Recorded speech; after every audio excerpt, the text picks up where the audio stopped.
like to describe an arthroscopic treatment option for cases where there's a massive rotator cuff tear that cannot be repaired. Normally, the rotator cuff attaches on the bone where you see the arrow here.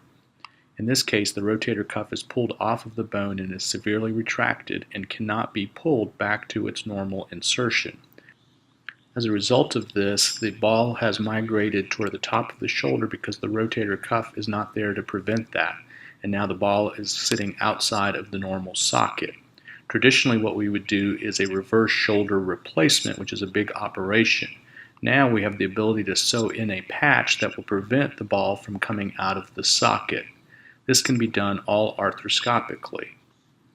Here's an example of a massive rotator cuff tear where you see the ball in the socket and there's nothing covering it.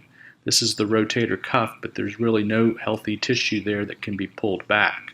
So we're going to prepare a graft here and pass that into the joint arthroscopically, and that's going to cover that area where the ball and socket was exposed, and this will allow the patient to regain range of motion. Prior to my surgery on January the 15th of this year, I couldn't raise my arm above my head.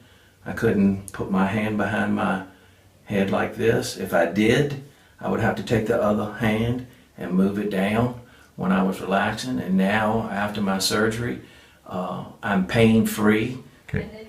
Hey, I was also very concerned about getting back to work, and as you can see, I'm back at work full duty 4 months after my surgery. So I'm very grateful to be able to do that also.